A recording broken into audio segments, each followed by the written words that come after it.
Makadiko, ndadzoka zvakare nenyaya yeautism awareness. April, it's an autism awareness month.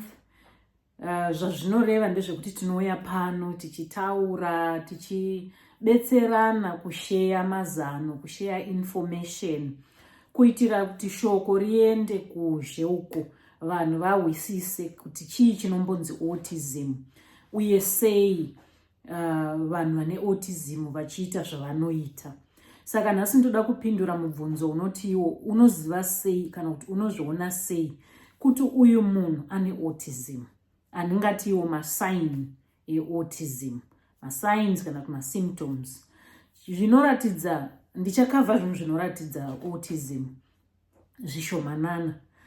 Chekutanga chinoratidza kuti munhu anogona kunge ane autism ndechekuti haagoni kutamba nevamwe, anogona kunge ari mwana mudiki kana kuti munhu mukuru, nekuti autism icondition inowanikwa kuzero kubva munhu achizvarwa kusvikira munhu ava ambuya kana sekuru, kusvikira achembera. Nekuti remember kuti takataura muvhidhiyo rakapfuura kuti autism mamiriro ezvinhu mupfungwa. Saka ngatitaurei kuti unozviona sei kuti uyu munhu uyu ndinofungidzira kuti anogona kunge ane autism. Tinozviona mumaitiro, nekuti mumaitiro ndo matinoona zvingangoratidza zvakaita pfungwa dzemunhu.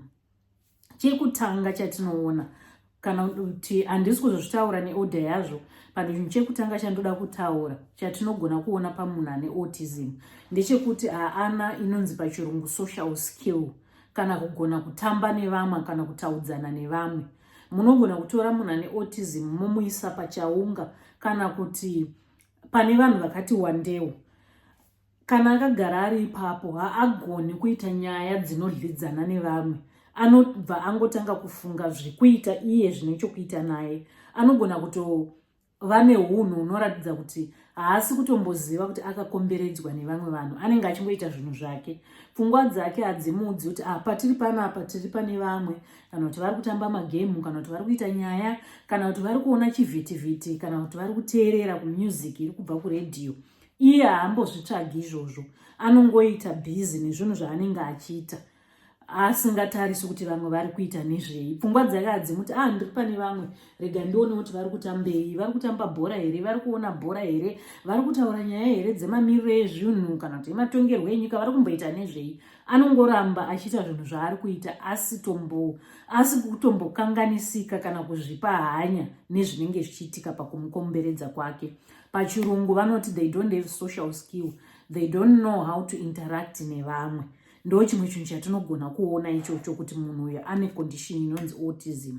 Chimwe chinhu chinotiratidza ndechekuti kana uchimushedza kana kuti uchitaura naye haaite inonzi eye contact. Eye contact ndo yandiri kuita iyi, kuti pauri kuona vhidhiyo rino kana wakaritarisa unobva watoona ndakaita eye contact, ndakakutarisa muziso. Saka munhu ane autism zvinoongororwa zvakabuda muongororo zvinoratidza kuti haaite eye contact, haagoni kutarisana nemunhu mumaziso.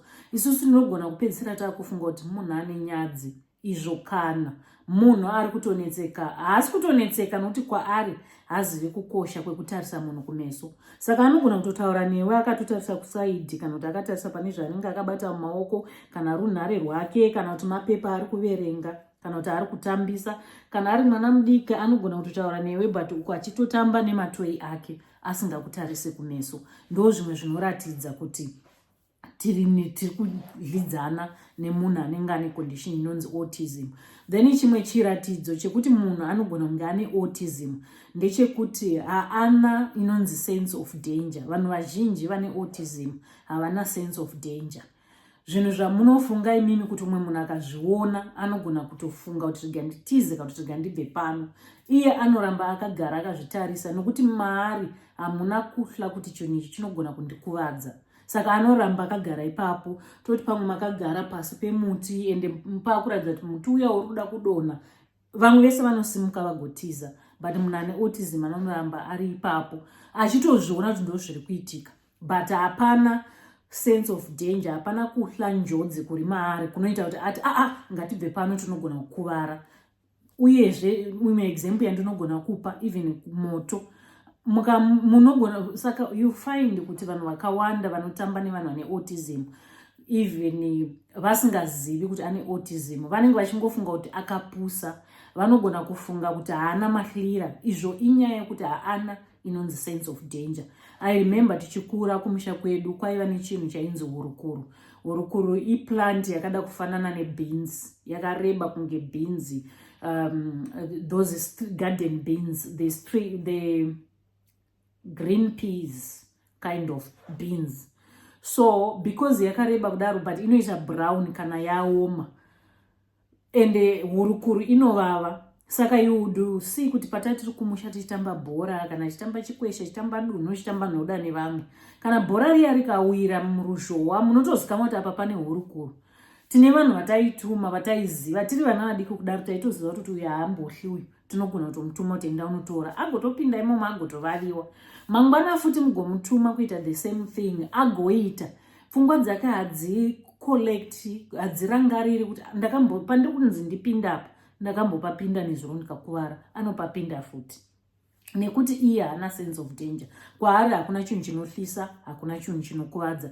Unogona kutofunga kuti munhu ane autism ane zvivindi, izvo kana inyaya yekuti haana sense of danger.